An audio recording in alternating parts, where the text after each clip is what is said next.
Trump ने Yemen में Houthi पर ड्रोन हमले का सिनेमैटिक वीडियो शेयर किया।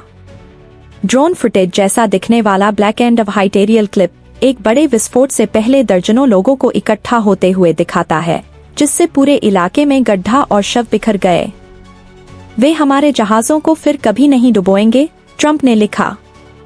ट्रंप ने यमन में हौथी पर अमेरिकी हवाई हमले का वीडियो शेयर किया। कहते हैं कि हौथी हमले की योजना बनाने के लिए इकट्ठा हुए थे। 2023 से अमेरिकी जहाजों पर 100 से अधिक हमलों के लिए हौथी को दोषी ठहराया गया। अमेरिकी राष्ट्रपति डोनाल्ड ट्रंप ने शुक्रवार को यमन में हौथी लड़ाकों पर एक घातक अमेरिकी हवाई हमले का वीडियो फुटेज शेयर किया, जिसमें उन्होंने कसम खाई कि ईरान समर्थित समूह हमारे जहाजों को फिर कभी नहीं डुबोएगा।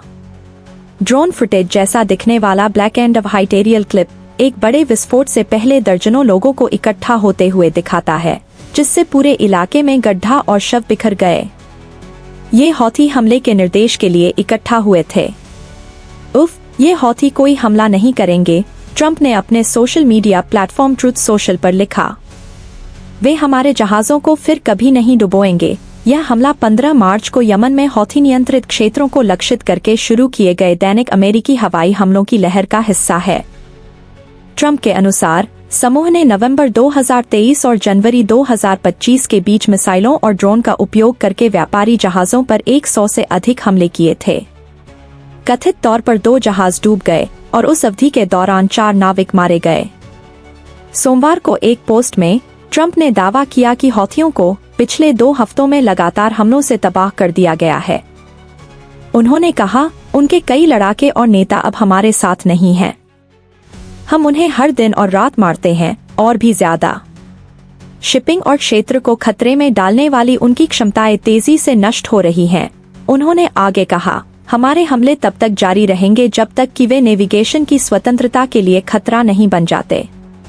हौथियों के लिए विकल्प स्पष्ट है, अमेरिकी जहाजों पर गोलीबारी बंद करो और हम तुम पर गोलीबारी बंद कर देंगे। अन्यथा हमने अभी शुरुआत ही की है और असली दर्द अभी आना बाकी है। हौथियों और ईरान में उनके प्रायोजकों दोनों के लिए हौथियों द्वारा किए गए दावों और एसोसिएटेड प्रेस द्वारा उद्धृत किए गए अनुसार बुधवार को एक अमेरिकी हमले में यमन में कम से कम 6 लोगों की मौत हो गई। समूह का कहना है कि हवाई हमले अभियान की शुरुआत से अब तक 58 लोग मारे गए हैं।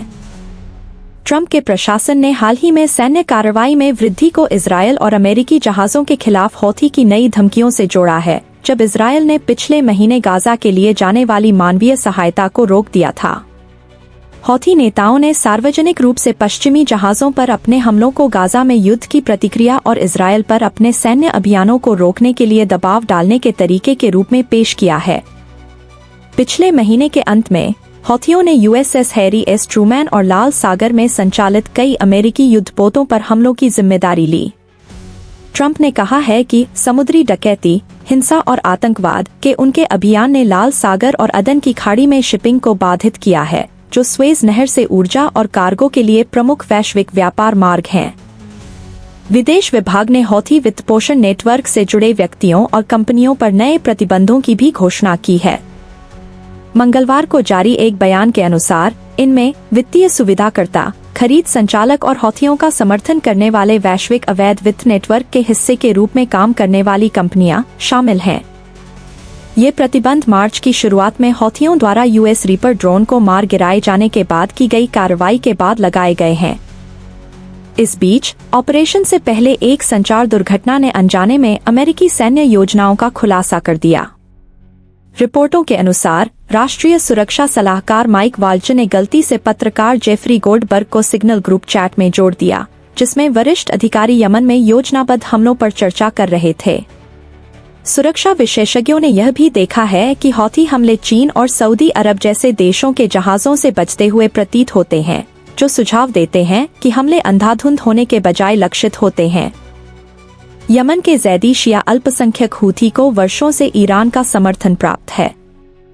हालांकि तेहरान आधिकारिक तौर पर विद्रोहियों को हथियार देने से इनकार करता है, लेकिन कई बार जब्त किए गए हथियारों और जांचों से हूथी हथियारों का ईरान से संबंध साबित हुआ है।